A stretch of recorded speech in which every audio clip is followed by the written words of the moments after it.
Well, howdy do. It is yours truly, Bobby Crawford, here on Right Eats and Right Politics. I know it's been a little while for the politics. Today, I'm going to get you catch you up on some of the events that have been going on in the North Carolina Republican Party.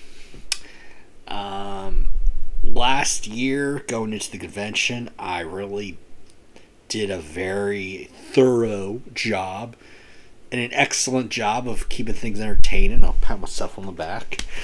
But then I had some personal stuff going on that just, after the convention, that just affected my I just got really lazy, a little depressed, and just prevented me from just really looking at the second half of the convention. But I'll sort of summarize that, tell you what's been going on. There's been a lot going on. Those of you that watch me who live out of state, yeah, there is a lot going on here in North Carolina.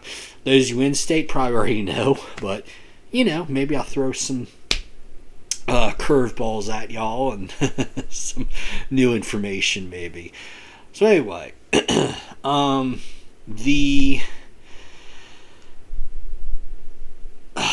trying to think. How do I want to do this? So, of course, the convention last year was just un desastre. One of the worst run political convention that I've ever been to, and I think I've been to about 10 of them here in North Carolina. Problem is that they, Michael Whatley, chair at the time, decided, and his minions on the convention committee decided to use a untested, unproven electronic voting system that would be used by close to 2,000 people. Yeah.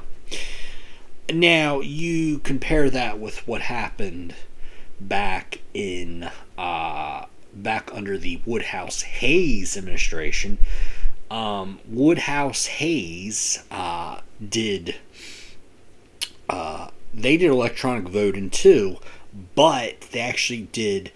They used it throughout the convention business session, and they started with some very easy test questions like, do you like Bojangles better, or do you like Chick-fil-A better as a place to eat, Some simple stuff like that. Are you an NC State fan, or are you UNC Tar Heels all the way, And then there would be some where we'd be debating a plan of organization, like, do you think the executive committee should have more meetings? Yes or no? And it's up and down vote.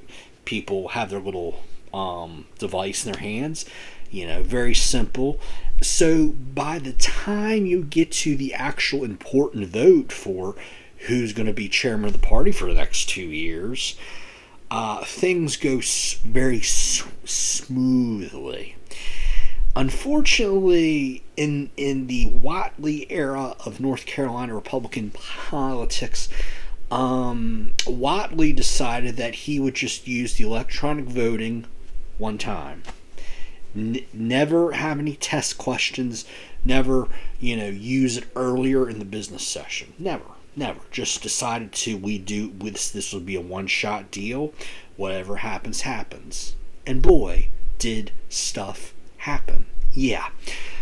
It took 3 hours for us, for the votes to come in, right? So you had people who would actually could vote on their phone, but the problem is the average age of people that go to a state Republican convention is about 65. Most 65-year-olds are not too good with a smartphone device, unfortunately. I'm sure there's a couple that really are, but most of them are not. So if you aren't smartphone literate, you have to go to a kiosk, a little laptop computer that the state party had, like, maybe 10 laptop computers around this big 2,000 seat convention hall venue. And so they just did oh, it's hard sometimes speaking off the cuff. The problem with that is more than half of the convention goers decided to go for the kiosk. And it was not necessarily because they were smartphone literate, because there are people like me who use a smartphone all the time. But the problem was the app to vote on my smartphone, and the people that were sitting around me, 40s, 50s, a lot younger than 65, their app on their phone kept crashing, kept plugging them in and out, and just chaos, and would not let them vote. So they had to use the kiosk. So you probably had, you look at a hall of 2,000 delegates, you had over 1,000 people standing up waiting in line to vote. Crazy. Now we had a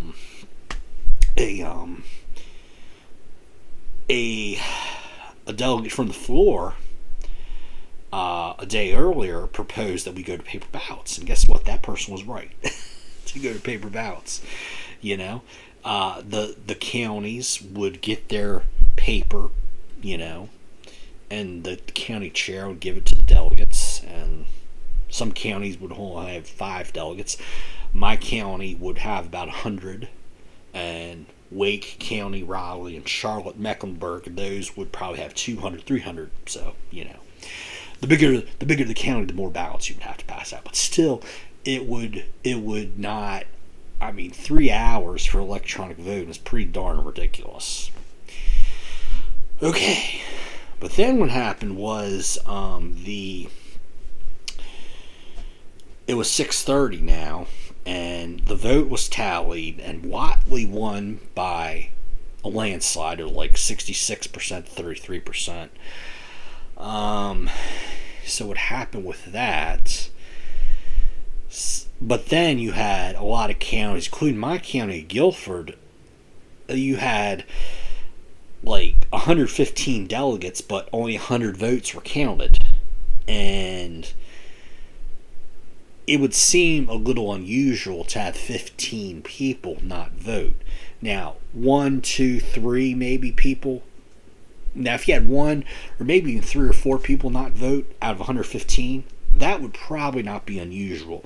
But 15, yeah, that's a lot. And Stephanie Mitchell from my county asked Chris Meadows, and Chris Meadows, the chair, did a very good job of bringing this to Billy Miller, the convention chair. Listen, this is an undervote. This is serious business.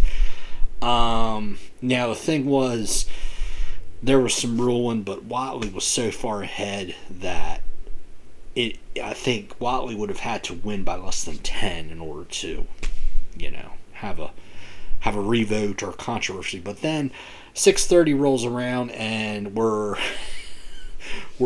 still trying to validate the election, the re-election of Michael Whatley to another term as NCGOP chair.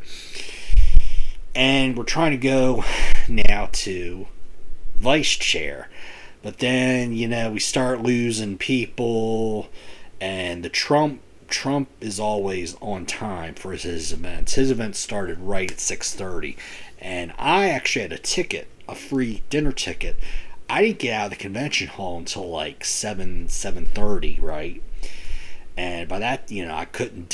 People were already halfway through the dinners. It was, there was no organization with, because in years past, especially under Woodhouse Hayes administration, there would actually be some respect for the convention business session, where it would be like, listen, we are not going to start dinner until the convention business session is over, no matter if it's 6, 7, 8, even 9 o'clock. Yeah, they would hold dinner for 2 or 3 hours. Yes, they would. Watley, though, anything goes with him. He's just, oh, you missed the dinner because convention business. Oh, I don't care. I didn't actually ask him about it, but I could just his attitude toward party business is a concern of mine, needless to say. And then of course he has all his minions in the convention hall, that just cannot wait to call a motion to dismiss. It's just crazy. But guess what?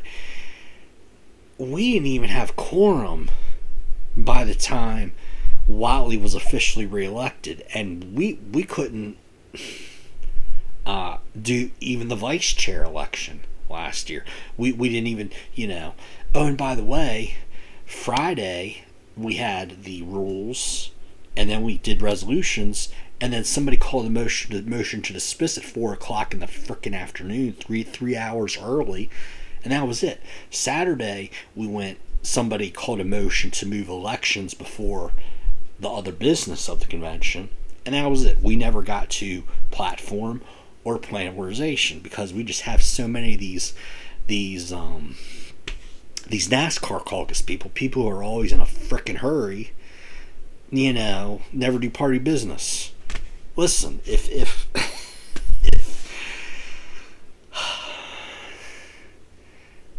you don't want to be at the convention or be at the convention business session, don't go. Simple.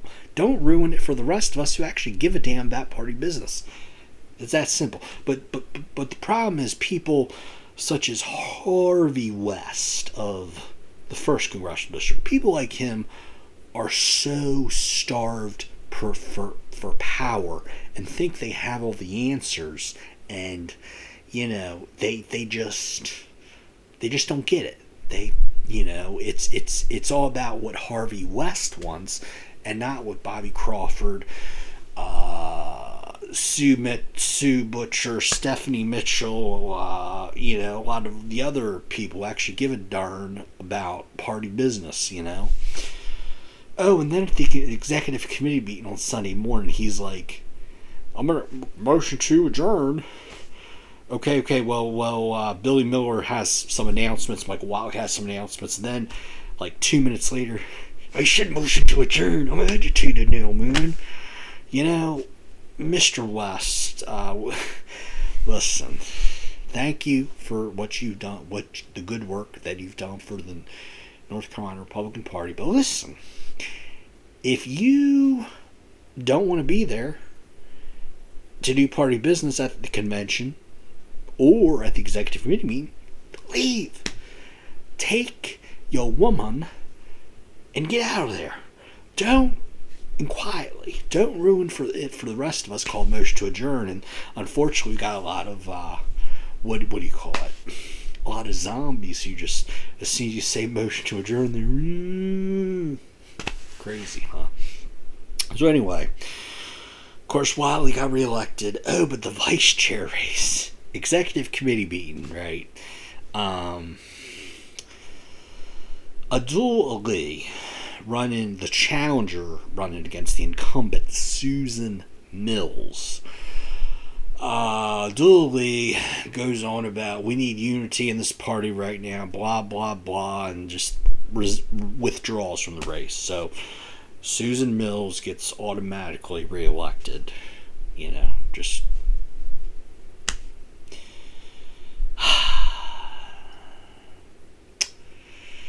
I really like Abdul Ali, but that just scratches my head on that one.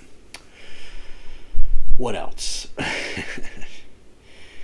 Okay. Oh, the voting crap on Saturday. When do you think Watley apologizes for the chaos? Saturday night? No. Well, certainly he's going to do it Sunday morning in front of we, the executive committee.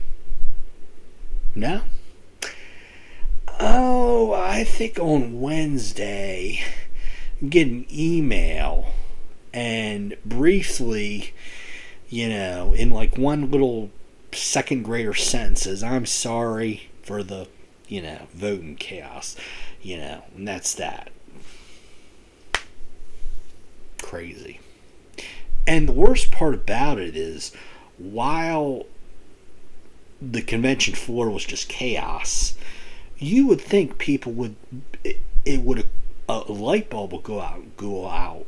You would think a light bulb would go off in people's head and say, gee, Michael Watley is the one who's running this electronic voting, right? I think I want to vote for somebody else. I'm going to try the other option of John Kane. Kane, Kane. You would think that would have happened. It's sort of like, let's say you're going out to eat on Friday night. There's two steakhouses, right? There's Texas Roadhouse and there's Outback, both really good steakhouses. Okay. Texas Roadhouse, you go, the parking lot is full.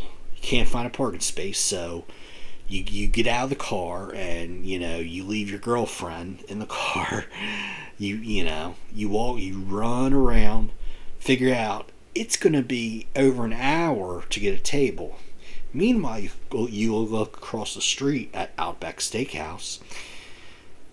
There's only in a 50 car parking lot, there's only like 10 cars there in the parking lot. So yeah, you know what, honey? Let's go to Outback tonight. This parking lot is chaotic. An accident waiting to happen, and it's over an hour wait to get a table at Texas Roadhouse. So they say, okay, sure, and you go to Outback, you probably have a really good meal, right? Get the prime rib and everything. Okay, so back to the convention. You would think people would say, this electronic voting is bullshit. We need to, let's give this John Kane person a try. No.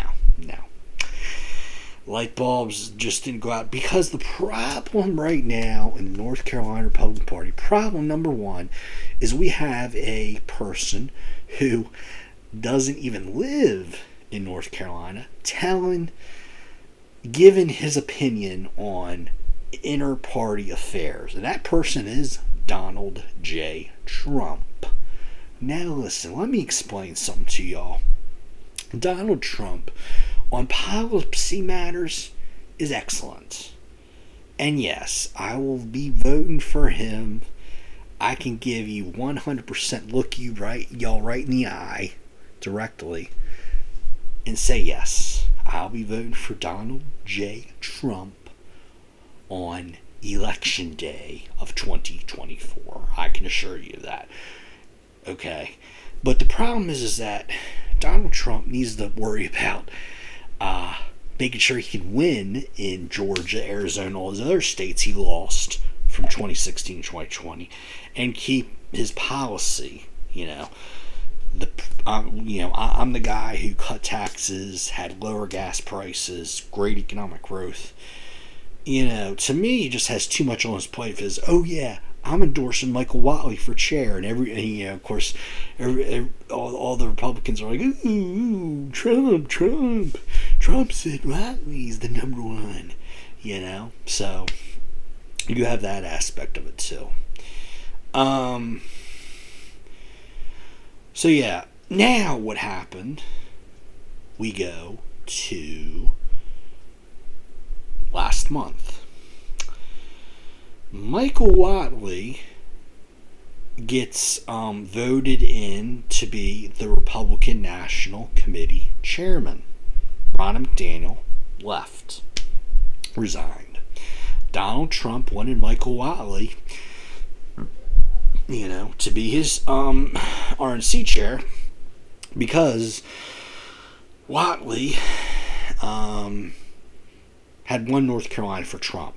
Now, guess what? Well, Robin Hayes Woodhouse, had actually won Donald Trump, North Carolina, by double the margin of what Watley got for Trump. It was like 3% in 2016 under Woodhouse Hayes, and in 2020 it was like only 1.5% margin. But Trump was like, You know what? Why? I love North Carolina. I went to bed and saw North Carolina had a small lead, and then I woke up next morning, still had a small lead. North Carolina. Why couldn't they do that in Georgia, Arizona, Wisconsin, etc.? And my thing is why can't Trump be obsessed with Florida? Because that has like been the one state that you can say used to be swing state, but it's now ruby red. There's really not any other states, if you think about that, have gone from swing to Republicans more. They've gone from swing to blue, or light Republican like Georgia was, to unfortunately light blue. So anyway, so Whatley gets voted in by the 168 members of the RNC, right? About a month ago.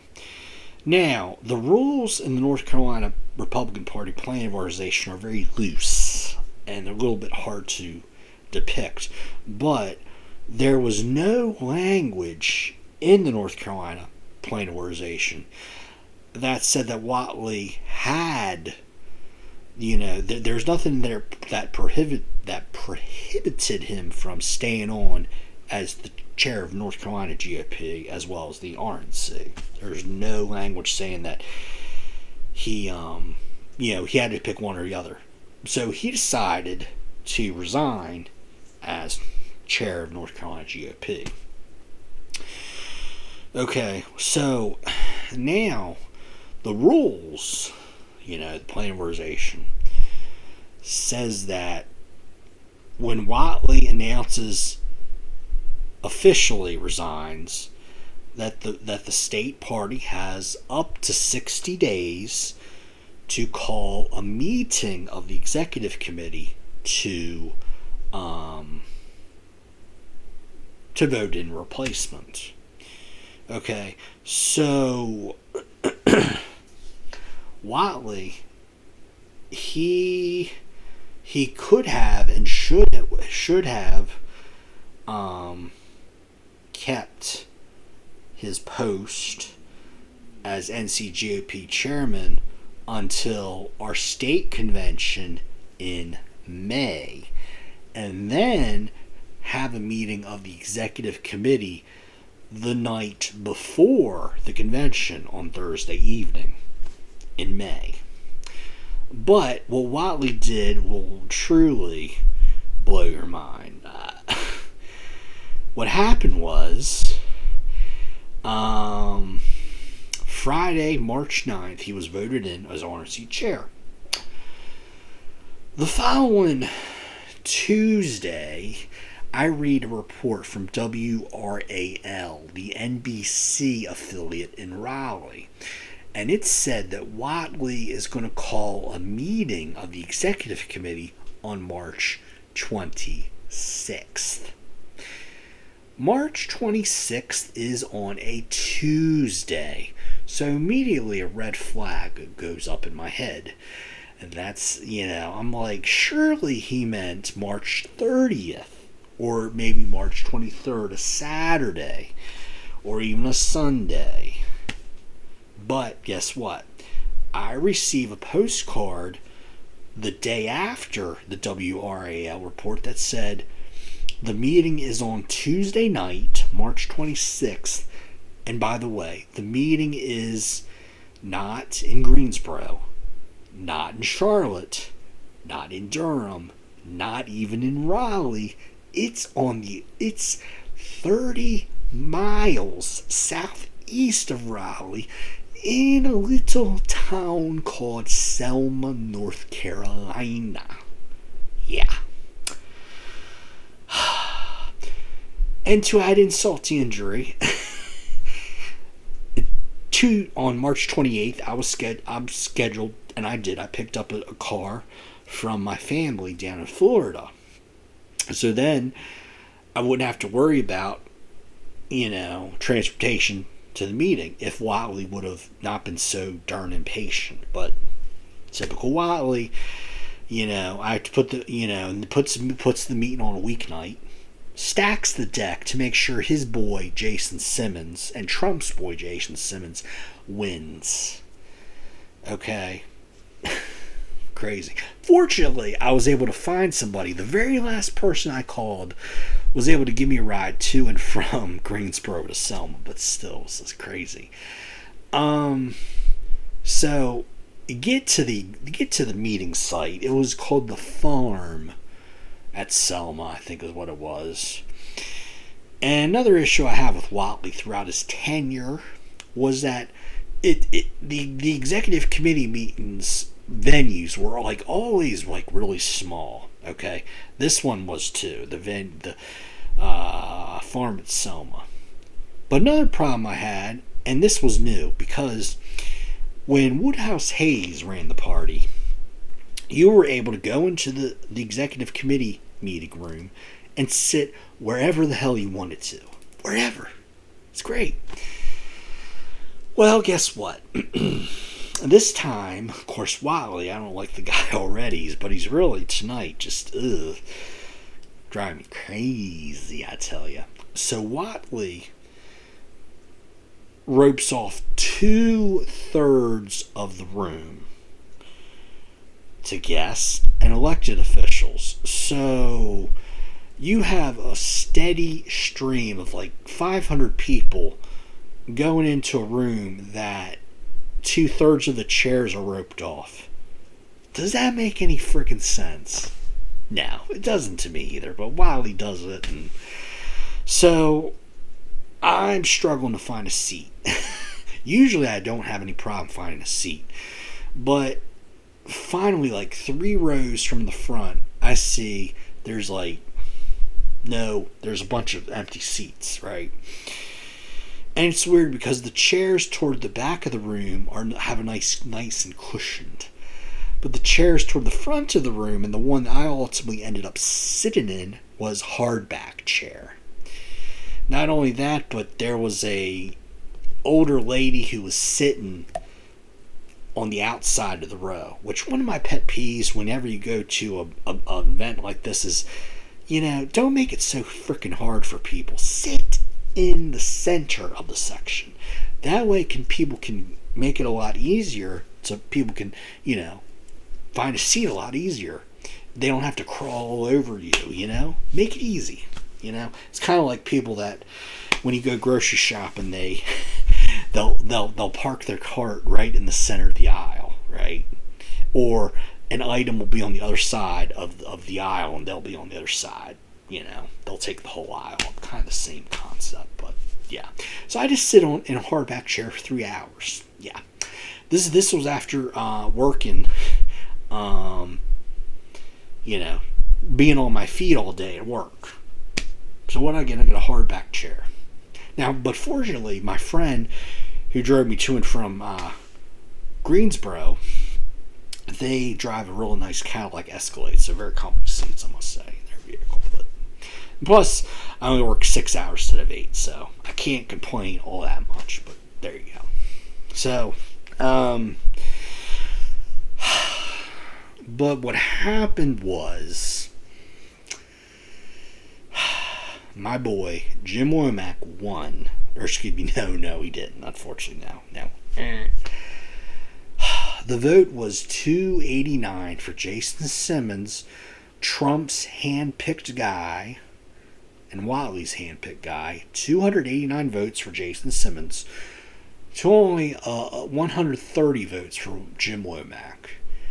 And it's funny because 5 years ago, down in Concord at the convention, Jim Womack actually won the raw votes. The problem was 2 things. One, John frickin' Lewis ran as a third option. So that siphoned the votes away. And then the people when Lewis dropped out, the people that originally voted for Lewis voted for Whatley. And there was like one county out east, one county out west, and that's what, So Jim Womack won more counties than Whatley, won more votes than Whatley, but the problem is this complicated mechanism known as weighted voting. That's what did Womack in. This time, though, this was like Womack only got 30% of the votes. It's crazy. Problem was, well, having the meeting on Tuesday night, having the meeting 30 minutes from Raleigh, elected officials. There were like 65 elected officials there. And like it or not, here, especially North Carolina, the elected officials control the party apparatus and they control the money. It should be the other way around, where the party controls the legislatures, but that's what we have right now. We have to continue to, try to work with what we have and get better, maybe.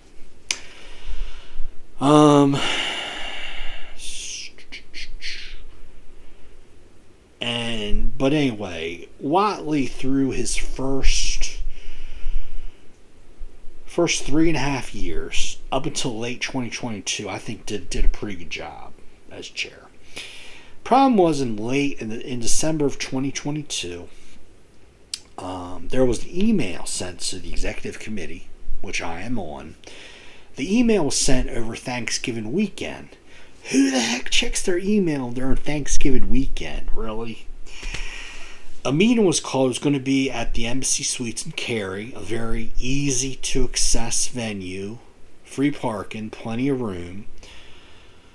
But the email was sent over Thanksgiving weekend, and the problem was people were complaining, well, they didn't check their email in time, and so the meeting was rescheduled. But instead of the first Saturday in December, it was the Saturday a week before Christmas. And it was in downtown Charlotte, which is nothing but paid parking and limited space.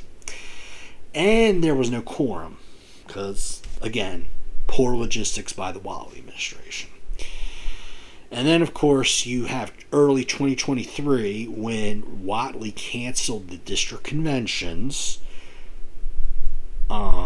And that was a big deal because the district conventions, what happens is you have this grassroots process, right? It starts at the precinct level. Precinct chairs, you have a precinct meeting, and then you go to county convention. At the county convention, you figure out what your resolutions are, what things do you want to change in the state plan of organization, etc., etc. Well, the district convention kind of acts as that middle spot, that sweet spot, to where if something passes a county, then it has a chance to pass a district, and that gets the ball rolling on the momentum of a resolution or a rule change, a plan of organization change, etc., etc. Well, guess what? In 2023, there were no district conventions, so it was like putting the kibosh on party business. Because if a resolution passes one county out of 100, the resolutions committee, they're never going to consider it, or the plan of organization, platform's not consider it. The only way is if you have 10 counties out of 100 is still not a lot, but 40 counties. But yeah, but if it passes a district, it has a good chance of going to the state convention. And then, of course, we have the convention itself, and Michael Whatley says it's absolutely necessary that we have to charge $75 delegate fee. No, it's not. That wasn't that crap. So, now I already told you about the meeting back a couple weeks ago, March 26th, that whole shindig. So now we have Jason Simmons as chair. We'll see what he can do. I'm giving him a chance. Hopefully, knock on wall, this convention will be a lot better, a lot more run smoother than the one in 2023.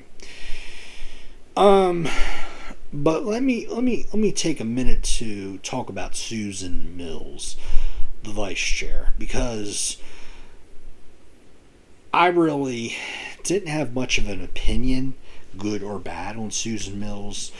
But the events of last year's convention, she never said a word, never even sent an email. She usually sends a newsletter out every month, never mentioned anything about how piss poor the electronic voting went at the convention. Never mentioned anything, her or Watley, the fact that plan of organization didn't get heard or the platform didn't get heard. And let me say this about all of these committees. Well, I should say the platform and plan of organization committees. This is not something that people just, you know, that, you know, 15 people just show up one day, stick their finger in the air and say, oh, this is how we like the plan of organization this year. Okay, 5 minutes later, let's go. We're done. No. These people invest work every single weekend, sometimes Saturday and Sunday, throughout the month of, like, pretty much every weekend, March, April, May. Hours, hundred of hours at least, 100 hours at least, of going through every detail of the platform plan organization. So for that not to get heard at last year's state convention and Watley or Mills not even say one damn freaking word about it, it's pretty low.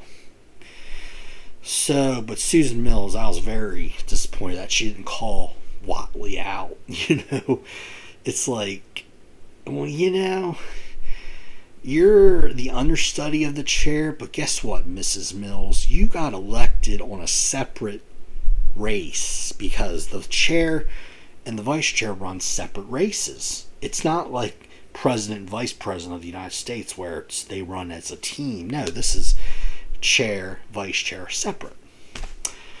But then the ultimate thing with Mrs. Mills was she, you know, gave this little, just a terrible speech about,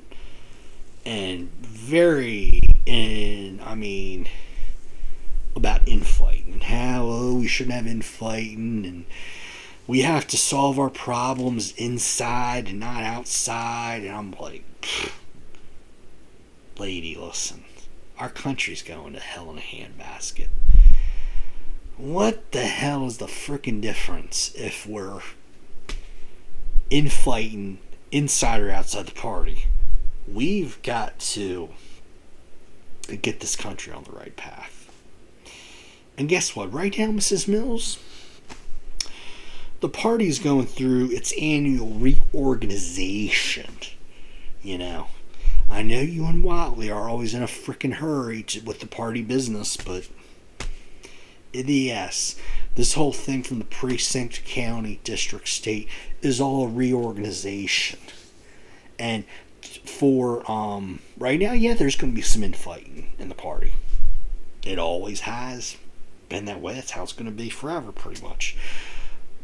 But listen, there will be a time to come together, and that will be on Sunday or Monday after the state convention on Memorial Day. That'll be the day after the convention.